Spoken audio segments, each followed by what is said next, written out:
ये है Sahara desert, धरती पे इंसानों के लिए रहने के लिए सबसे मुश्किल जगह में से एक एवरेज ह्यूमन की यहाँ 3 दिन तक पानी न पीने के कारण मौत हो सकती है, क्योंकि इधर बारिश का लगभग नामो निशान नहीं है। इसलिए यहाँ पानी मिलना बहुत ही ज्यादा कठिन है। 1 करोड़ स्क्वायर किलोमीटर में रेत की चादर फैली है जो धूप की तेज रोशनी के साथ गर्म कोयले की तरह तपती है। दूर दूर तक जीवन का नामो निशान नहीं है, लेकिन हमेशा से इस जगह यहाँ ऐसा नहीं था। हाल ही की स्टडीज में ऐसा पाया गया है कि 6000 साल पहले इस रेतीली दुनिया की जगह हरा भरा जंगल हुआ करता था। ऐसा जंगल जिसमें नदियां थी, बारिश हुआ करती थी, जानवर रहा करते थे और यहाँ तक कि इंसान भी रहते थे। इन नदियों में छोटे बड़े तरह तरह के रहस्यमय जीव रहा करते थे। यही कारण है कि सहारा डेजर्ट को खतरनाक होने के साथ साथ एक बहुत ही रहस्यमय जगह मानी जाती है। जहाँ रेत का ब्रह्मांड छाया हुआ है, वहाँ एक समय में रहस्यमय जीव घूमा करते थे जो उस जंगल के खत्म होने के साथ इसी मिट्टी के नीचे दफन हो गए। सहारा डेजर्ट बहुत ही विशालकाय है। इसका साइज यूएसए की पूरी धरती से भी ज्यादा है। तो जरा सोचिए दोस्तों, इतने बड़े जंगल में कैसे कैसे पेड़, कैसे कैसे जीव और कैसी कैसी ह्यूमन सिविलाइजेशन होंगी जो इंसानों ने आज तक नहीं देखी। तो आखिर ऐसा क्या हुआ कि हरा भरा जंगल बंजर जमीन में बदल गया? बड़ी बड़ी नदियों की जगह हर तरफ सैंड पार्टिकल्स छा गए। आखिर वे हरियाली कैसे गायब हो गई? कुछ वैज्ञानिक ऐसा मानते हैं कि हजारों साल पहले यहाँ शाकाहारी जानवरों की संख्या काफी भारी मात्रा में होगी। उन्होंने घासों, पेड़ों को तेजी से कंज्यूम किया होगा, जिससे सहारा की ज्यादा से ज्यादा मिट्टी डायरेक्ट सनलाइट से एक्सपोज हो गई होगी। मिट्टी ने सनलाइट को भारी मात्रा में रिफ्लेक्ट किया होगा, जिससे सहारा के एटमॉस्फेयर में बदलाव होने लगा और वहाँ बारिश पूरी तरह से बंद हो गई। बारिश ना होने के कारण पूरी जमीन सूखी बंजर हो गई। कुछ वैज्ञानिक ऐसा भी कहते हैं कि इस डेजर्ट का कारण धरती का एक्सेस भी हो सकता है। सहारा डेजर्ट धरती की ऐसी जगह मौजूद है जिसमें धरती के घूमने से हर 20,000 साल में वहाँ का सीजन ह्यूमिड टू ड्राई और ड्राई टू ह्यूमिड में बदलता है, जिसका मतलब है कि अभी सहारा डेजर्ट का ड्राई पीरियड चल रहा है और 10,000 साल बाद फिर से ह्यूमिड पीरियड आएगा और सहारा डेजर्ट फिर से हरा भरा हो जाएगा।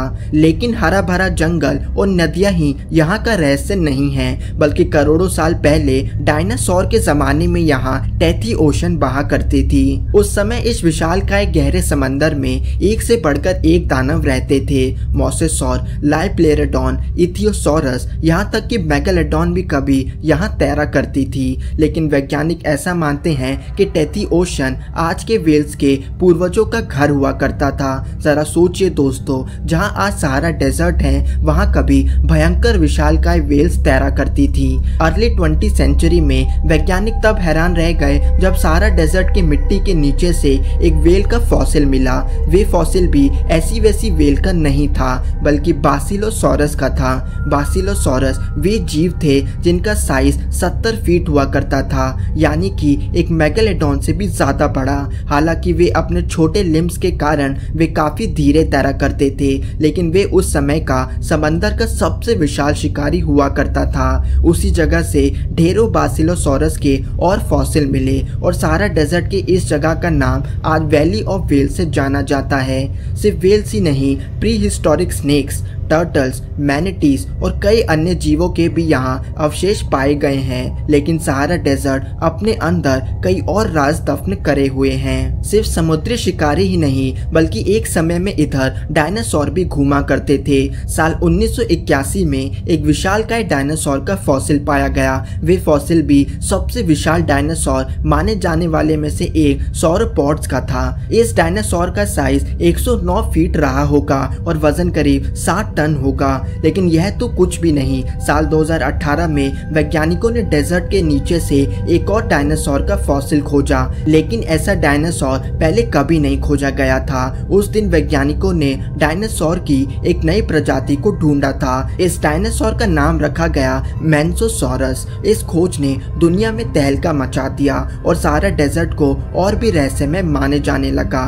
ध्यान से पढ़ने पे यह समझ आया कि यह डायनासोर यूरोप के डायनासोर से काफी मेल खाता है, लेकिन डायनासोर के आने से पहले यूरोप और सहारा डेजर्ट का कॉन्टिनेंट टूट चुका था और इनके बीच गहरा समंदर हुआ करता था। तो मिस्ट्री इस बात की है कि उस समय के यूरोपियन डायनासोर सहारा डेजर्ट के कॉन्टिनेंट पे कैसे चल के जा सकते थे। जरा सोचिए दोस्तों, सहारा डेजर्ट इतना विशालकाय है, अभी तो इसका 5% भी नहीं खोजा जा सका है। ना जाने इधर हमें कैसे कैसे जीव देखने को मिल सकते हैं। शायद ऐसे समुद्री जीव मिले जो हमारी कल्पना से कहीं ज्यादा विशालकाय हो, कोई ऐसा भयंकर शिकारी जो मेगालोडॉन से भी ज्यादा शक्तिशाली हो।